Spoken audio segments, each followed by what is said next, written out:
Assalamualaikum warahmatullahi wabarakatuh. Perkenalkan, nama saya Kamelia Hanifah Putri dengan NIM 25101161200012 dari Fakultas Keguruan dan Ilmu Pendidikan. Kali ini saya akan menjelaskan tentang materi kelompok 2 kemarin yang berjudul fonetik. Tapi sebelumnya mohon maaf jikalau foto peta konsep ini kurang jelas karena saya lupa memfoto dengan benar dan saya tidak membawa bukunya untuk dibawa pulang dan ketinggalan di kos. Baik, langsung saja saya jelaskan tentang fonetik. Jadi, fonetik adalah ilmu yang mempelajari bunyi bahasa secara fisik. Contohnya dalam kehidupan sehari-hari adalah yang pertama, cara pengucapan bunyinya. Bunyi B pada kata batu dihasilkan dengan kedua bibir yang dirapatkan, kemudian dilepaskan sehingga udara keluar. Yang kedua, ada contoh perbedaan pelafalan. Kata tidak dalam bahasa Indonesia dapat diucapkan menjadi dua. Tidak dalam pelafalan baku dan endak dalam ragam lisan. Contoh ketiga ada contoh bunyi berdasarkan letaknya. Bunyi T dalam kata tahu dan mata dapat memiliki perbedaan kecil dalam cara pengucapannya, tergantung posisi dalam kata. Nah, setelah itu ada beberapa jenis fonetik. Yang pertama adalah fonetik artikulatoris. Fonetik ini meneliti bagaimana bunyi-bunyi bahasa itu diproduksi oleh alat-alat ucap manusia. Fonetik ini mempelajari bagaimana bunyi-bunyi bahasa dihasilkan melalui organ tubuh manusia, terutama organ artikulasi seperti lidah, gigi, langit-langit, mulut, dan pita suara. Dalam jenis ini ada dua hal utama yang selalu dianalisis. Yang pertama ada tempat artikulasi, di mana bunyi dihasilkan.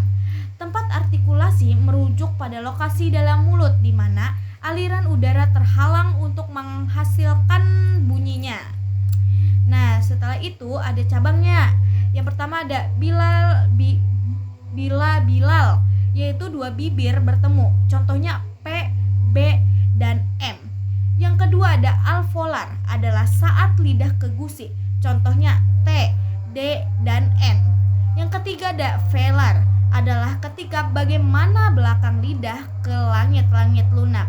Contohnya K, G, N, dan eng. Mohon maaf jika terpotong karena tadi memorinya tidak cukup, dan maaf kalau berisik karena tiba-tiba aja hujan. Baik, saya lanjutkan. Yang kedua ada cara artikulasi atau bagaimana udara keluar. Cara artikulasi berkaitan dengan bagaimana organ tubuh memproduksi bunyi tersebut. Yang pertama ada letup, yaitu saat udara ditahan lalu dilepaskan. Contohnya P, T, dan K. Yang kedua ada geser, yaitu saat udara digeser sempit. Contohnya F dan S. Yang ketiga ada sengal atau nasal, yaitu saat udara lewat hidung. Contohnya M, N, dan N yang seperti ini yang ada ke bawah sedikit. Setelah itu jenis kedua ada fonetik akustik. Jadi fonetik akustik yang objeknya adalah bunyi bahasa ketika merambat di udara, antara lain membicarakan gelombang bunyi beserta frekuensi dan kecepatan ketika merambat di udara. Spektrum tekanan dan intensitas bunyi, juga mengenai skala desibel, prosensi akustik produksi bunyi, serta pengukuran akustik itu.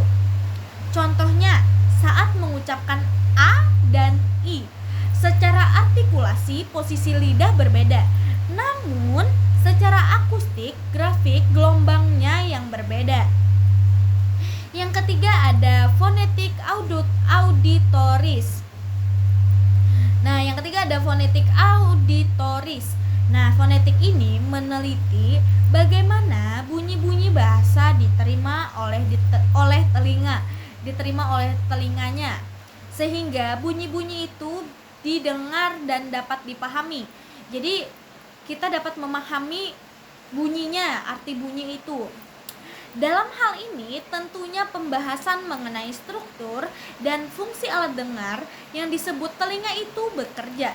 Bagaimana mekanisme penerimaan bunyi bahasa itu sehingga dapat dipahami. Nah, dan yang terakhir ada transkripsi fonetik. Nah, ini kita sudah masuk yang terakhir, jenis-jenis yang terakhirnya.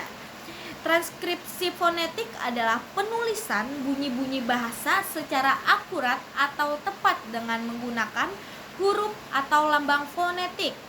Huruf fonetik ini pada dasarnya dibuat dari huruf alfabet Latin yang dimodifikasi atau diberi tanda diberi tanda dikritik. Karena jumlah huruf dan alfabet Latin hanya 26. Sedangkan bunyi bahasa yang dihasilkan manusia jumlahnya jauh lebih banyak daripada jumlah tersebut. Nah, itu dia penjelasan tentang fonetik yang dapat saya paparkan. Sekian dari saya. Wassalamualaikum warahmatullahi wabarakatuh.